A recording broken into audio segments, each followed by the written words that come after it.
Guys English grammar का important topic लेकर आया हूँ। उस टॉपिक का नाम है क्लॉज एंड इट्स टाइप। हालांकि जो टॉपिक मुझे पढ़ाना था, I was suppose to teach you sentence and its type, simple sentence, complex sentence, compound sentence. Why? क्योंकि इसका पर्पस ये है दोस्तों, एग्जाम के पॉइंट ऑफ व्यू से सेंटेंस से बहुत सारे क्वेश्चन आते हैं। सेंटेंस दिया जाता है, कहा जाता है ये सिंपल सेंटेंस है, कॉम्प्लेक्स है, कंपाउंड। लेकिन उस टॉपिक को समझने के लिए आई थिंक सो इस टॉपिक को समझना जरूरी है। जब ये समझ में आएगा तो खुद को समझ में आएगा। दैट्स व्हाई आज हम gonna teach you this topic. अगर आप स्टूडेंट हैं 5th 6th 7th 8th 9th even 10th class में भी ये इससे क्वेश्चंस बहुत आते हैं। हर क्लास में ये टॉपिक है। तो शुरू करते हैं विदाउट वेस्टिंग टाइम। और अगर नए हैं मेरे चैनल पर तो don't forget to subscribe my channel, fast watch my videos. अगर कंटेंट दोस्तों पसंद आया तो जरूर चैनल को सब्सक्राइब करना, लाइक करना, शेयर करना। चलिए बता दूं कि क्लॉज क्या होती है, इसके फंक्शंस क्या होते हैं। Let's start. तो क्लॉज क्या होता है, व्हाट इज अ क्लॉज? तो clause is a part of a sentence. Sentence का एक पार्ट होता है। अब सेंटेंस तो आपको मालूम है कि सेंटेंस किसे कहा जाता है, कि sentence is a group of words होता है which expresses a complete thought. Sentence एक वो होता है जो पूरा कंप्लीट मैसेज कन्वे करता है, उसको सेंटेंस कहा जाता है, जिसमें सब्जेक्ट और वर्ब का होना जरूरी होता है। तो क्लॉज भी एक उसके छोटा सा पार्ट है। क्लॉज को होने के लिए मैंडेटरी कंडीशन क्या है? सब्जेक्ट और वर्ब का होना मैंडेटरी कंडीशन है दोस्तों, ये बात आपको ध्यान में रखना है। क्लॉज का होना। आप क्लॉज कैसे पता करेंगे कि क्लॉज क्या है, क्या है इसकी पहचान क्लॉज की? तो मैं आपको बहुत ही आसान वे में बताने वाला हूं। देखें, जितने फुल स्टॉप होंगे दोस्तों, ये फुल स्टॉप, उतने सेंटेंस। याद रखना, इस बात को आपको ध्यान रखना है। जितने फुल स्टॉप उतने सेंटेंस, और जितनी वर्ब होंगी उतनी क्लॉज। ये फंडा आपको याद रखना है। दिस वन बहुत आसान तरीके से आप पहचान कर पाएंगे। अच्छा, ये क्लॉज है, ये सेंटेंस है। आइए एग्जाम्पल की मदद से मैं आपको समझाता हूं। तो ये एग्जाम्पल देता हूं आपके लिए। He went to market. वो मार्केट गया। हमें देखना है इसमें फुल स्टॉप कितने हैं। एक है ना, फुल स्टॉप एक है। ये पूरा एक सेंटेंस हो गया। अब कैसे पता चला ये एक सेंटेंस है? Number 1, group of words. इसमें कितने वर्ड्स है? 4 वर्ड्स है। तो group of words, combination of words जो कंप्लीट मीनिंग कन्वे करता है, which expresses a complete thought, जो पूरी इंफॉर्मेशन देता है, वो सेंटेंस होता है। तो वो मार्केट गया, इससे हमें समझ में आया कि एक बंदा है, मार्केट गया, कंप्लीट मीनिंग हो गया। एक सेंटेंस फुल स्टॉप है। सेंटेंस आपको मालूम है, हमें ये पहचानना है कि ये सेंटेंस है या क्लॉज है। यहां बात है। तो एक कितने फुल स्टॉप है? यहां पर दोस्तों एक फुल स्टॉप है। तो एक सेंटेंस हो गया। एक फुल स्टॉप, एक सेंटेंस, जितनी वर्ब उतनी क्लॉज। तो यहाँ वर्ब कितनी है आप यहां देख सकते हैं। वर्ब है क्या? यहां जो वेंट है ये है वर्ब, और ये है हमारा सब्जेक्ट। एक वर्ब एक क्लॉज, एक फुल स्टॉप एक सेंटेंस। इतना समझ में आया? इसीलिए that is why it is said कि clause is a part of a sentence. Clause is a part of a sentence. जैसे कि मैं आपको एक डायग्राम बना दूं, यहां पर ये हो गया क्लॉज और ये हो गया हमारा sentence. Just trying to make you understand, this is clause. Clause होने के लिए मैंडेटरी कंडीशन लाजमी में क्या चीज होना है? जरूरी है, कंपलसरी है। सब्जेक्ट और वर्ब का होना सेंटेंस में जरूरी लाजमी है। तो यहां सब्जेक्ट और वर्ब आ गया। सेंटेंस क्या है? Definition you know well. जितने फुल स्टॉप उतने सेंटेंस। यहां पर एक फुल स्टॉप एक सेंटेंस, और इसका ये पार्ट है। That's why I told you in the very beginning that a clause is a part of a sentence. और this is the diagram. Clause and this is sentence, this is a part. आगे मैं अभी और example दे रहा हूं। देखें, दूसरा example मैं देता हूं। ये रहा दूसरा एग्जांपल दोस्तों, यही देता हूं आपके लिए। He went to market. एक सेंटेंस ये हुआ, he went to market and he bought a shirt. Sentence दो नहीं है, एक सेंटेंस है। कैसे पता चला? क्योंकि जितने फुल स्टॉप उतने सेंटेंस, जितनी वर्ब उतनी क्लॉजेज। तो यहां से लेकर आप यहां से लेकर देखेंगे यहां तक कितने फुल स्टॉप हैं? एक। तो इसका मतलब एक फुल स्टॉप है तो एक सेंटेंस। Got it? समझ में आ रहा है ना? एक फुल स्टॉप है तो एक सेंटेंस, जितनी वर्ब है उतनी clauses. Now just count how many verb this sentence contains.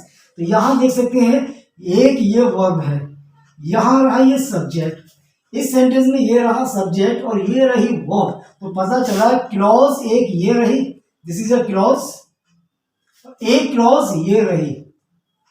कितनी क्लॉज होगी दोस्तों? यानी एक दो क्लॉज होगी। सेंटेंस कितने? एक सेंटेंस है, दो क्लॉज हैं। आगे होगा समझ में, गॉट इट। अब कौन सी क्लॉज है, मेन क्लॉज है या सबऑर्डिनेट क्लॉज है, ये मैं आपको बाद में बताऊंगा। इसके बाद पहले आपको ये समझाने की कोशिश कर रहा हूँ कि कैसे पहचानेंगे कि सेंटेंस कितने हैं, कितनी क्लॉजेस है, क्लॉजेस होती क्या है, सेंटेंस क्या होता है। तो उम्मीद करता हूँ इतना समझ में आया। एक एग्जाम्पल और आपको मैं देता हूँ, देखिए यहां मैं देता हूं आपके लिए एग्जाम्पल। ये मैं कहूं कि राम वेंट टू मार्केट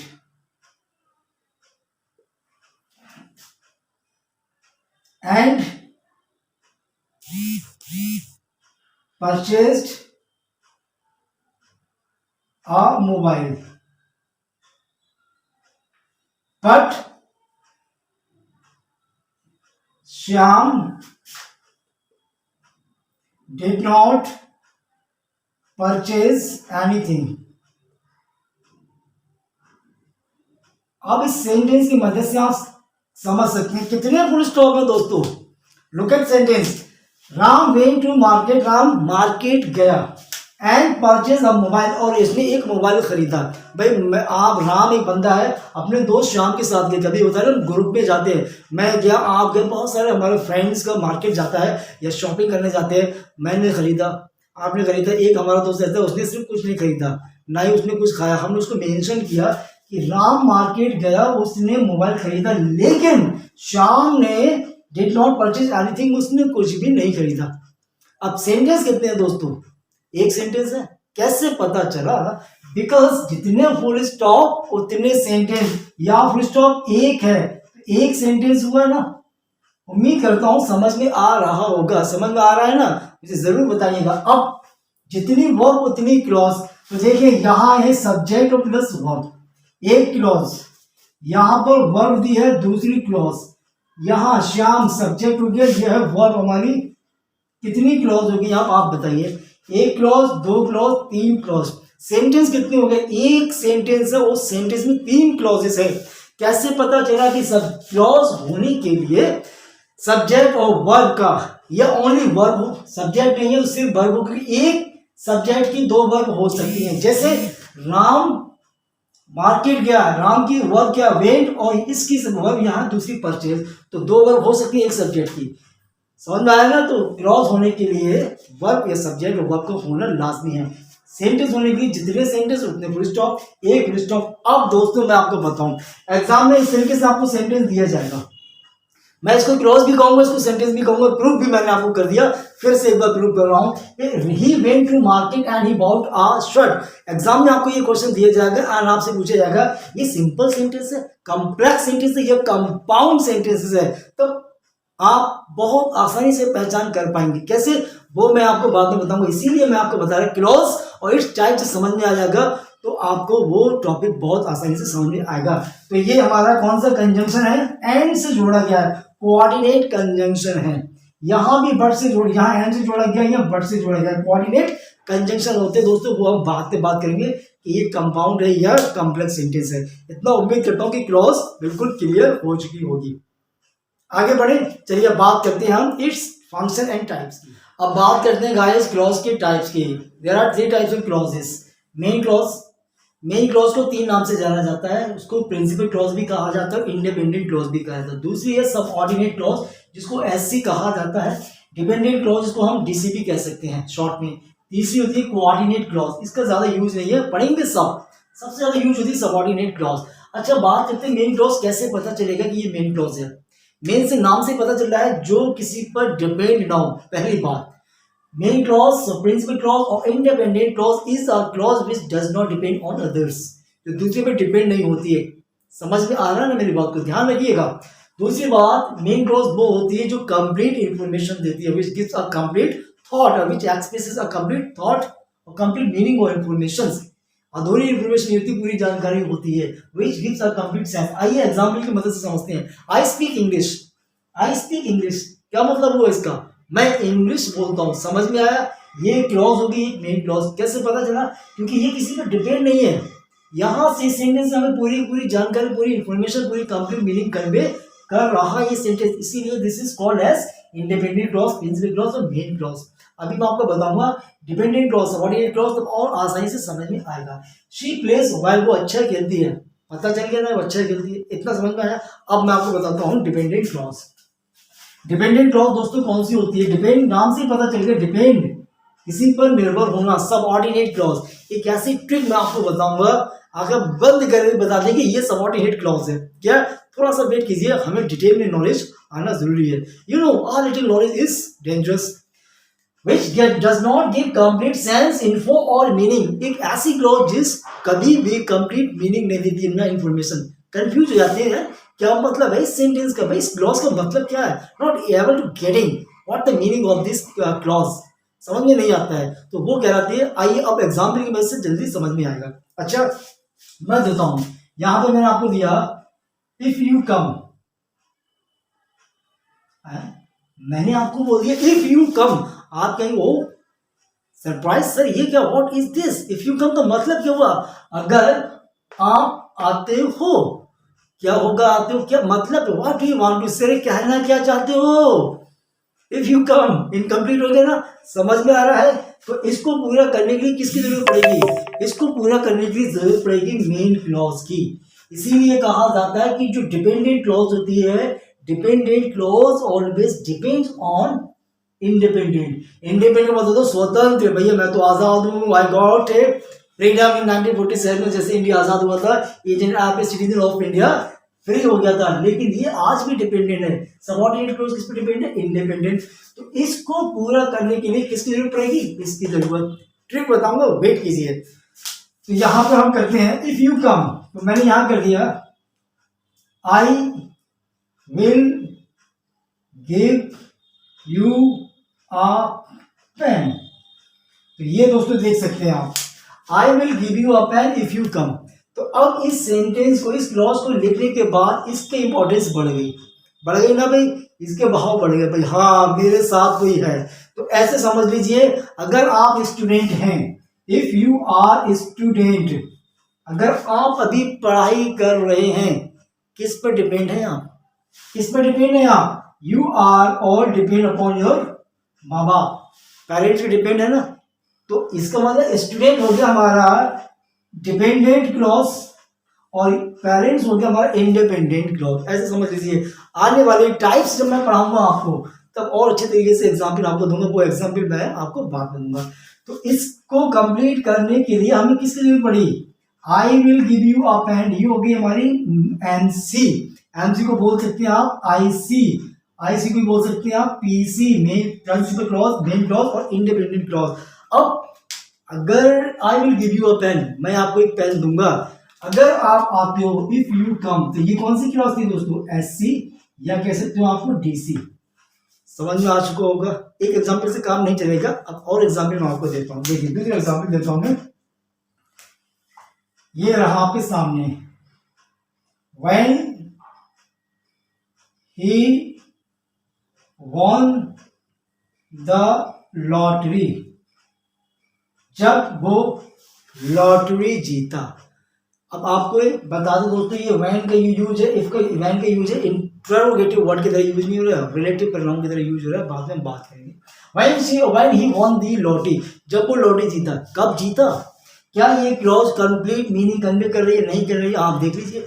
जब वो लॉटरी जीता, कब जीता, क्या किया हमें नहीं मालूम। अब इसको पूरा करने के लिए हमें मेन क्लॉज की जरूरत पड़ेगी। तो मैं यहां पर देना चाहूंगा when he won the lottery.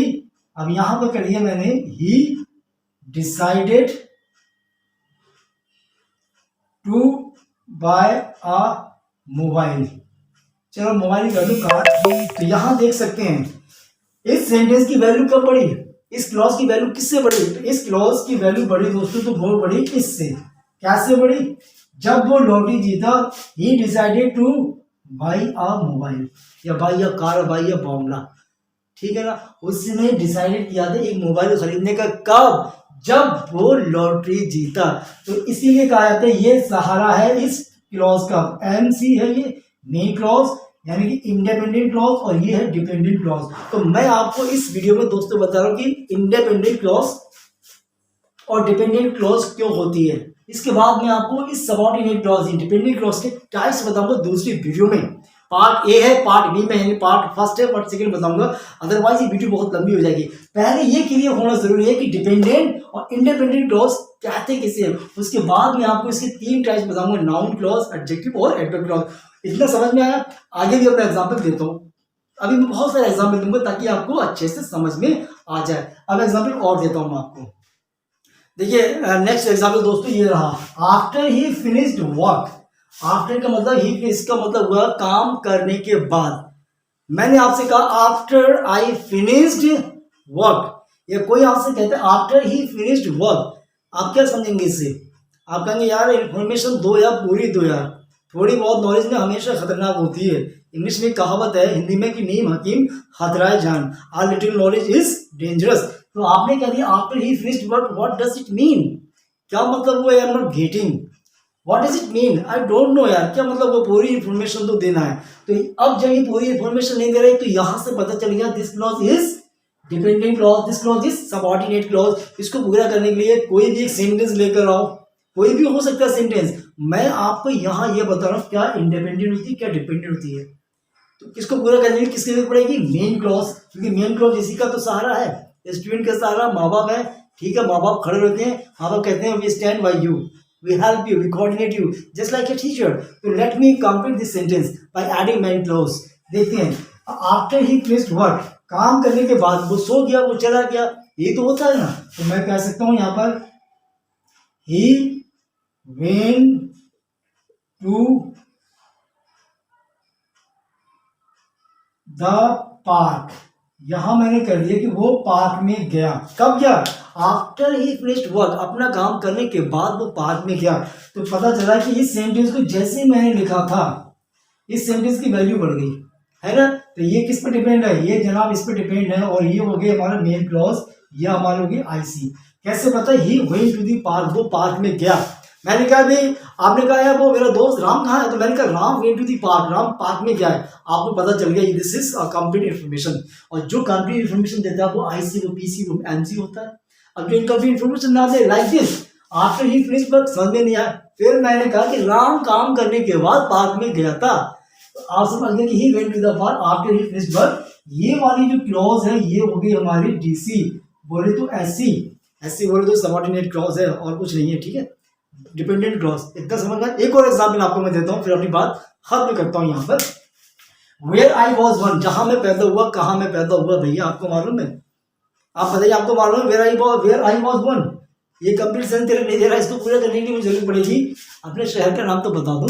यहां से अगर मैं आपसे कहूं कि वेयर आई वॉज वन, बरेली कर देते हैं। बरेली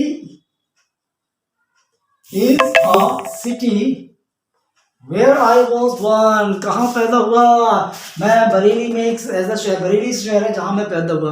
तो इसकी बदौलत इसकी वैल्यू बढ़ गई, पता चल गया ना। इसकी बदौलत ये पूरा कंप्लीट कर रहा है, तो पता चला कि ये हो गई हमारी MC, IC, PC, और ये हो गई दोस्तों हमारी सबऑर्डिनेट क्लॉज SC और DC। अब मैं आपको बताने वाला हूं वो ट्रिक, आके बंद करना, लगा देना कि ये सबऑर्डिनेट क्लॉज है। वो क्या ट्रिक है? देखें, याद कर लेना, ये सारे के सारे सबऑर्डिनेट कंजंक्शन हैं। ये सारे जो आपके सामने हुए, व्हाट है, वेयर है, आपका इफ है, अनलेस है, ये सारे सारे सबऑर्डिनेट कंजंक्शन हैं। ध्यान से सुनना दोस्तों, अगर कोई भी क्लॉज अगर सबऑर्डिनेट कंजंक्शन से कनेक्ट है, कोई भी clause, once again I am repeating, if a clause is connected with a subordinate conjunction, that clause is called as dependent or subordinate clause। आंखें बंद करके अब ये सारे सबऑर्डिनेट कंजंक्शन ये आपको याद करना है। देखिए एक सेंटेंस दिया, he went to the park after he finished work। आपसे कहा जाएगा इसमें मेन क्लॉज और सबऑर्डिनेट क्लॉज कौन सी है? मेन क्लॉज को आपको मालूम है, भूल जाइए एक बार को। सबऑर्डिनेट क्लॉज की ट्रिक बता दिया। आफ्टर क्या है? आफ्टर हमारा सबऑर्डिनेट कंजंक्शन है, तो बोल देना आके बंद करके this is the DC dependent clause और सबऑर्डिनेट क्लॉज। अब ये पूछा जाएगा Bareilly is the city where I was born, इसमें सबऑर्डिनेट क्लॉज कौन सी है, डिपेंडेंट क्लॉज कौन सी है, आपको सिर्फ देखना है ये, ठीक है ना। जैसे कि मैं आपसे कहूँ आई will give you a pen if you कम, ये भी है ना, आपको पहचाना, चुटकी बजाते पहचान लेना, जल्दी से देखना कि किस क्लॉज में एक सबऑर्डिनेट कंजंक्शन है।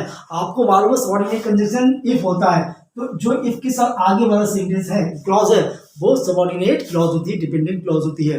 ये मैं बताना चाह रहा था दोस्तों। पार्ट सेकंड में आपको बताऊंगा टाइप्स ऑफ सबऑर्डिनेट क्लॉज, कितने टाइप्स की होती है, noun clause, adjective, adverb clause, बहुत ही आसान ट्रिक से अब ये याद रखना। तब मैं आपको वो टॉपिक पढ़ाऊंगा, कौन सा topic, types of sentence, simple, complex, compound. बात को यही खत्म करता हूँ, वीडियो को यही स्टॉप करता हूँ। पार्ट ए, पार्ट बी का इंतजार कीजिए। वीडियो अच्छी लगी हो, if you are new on my channel, don't forget to subscribe, like and share.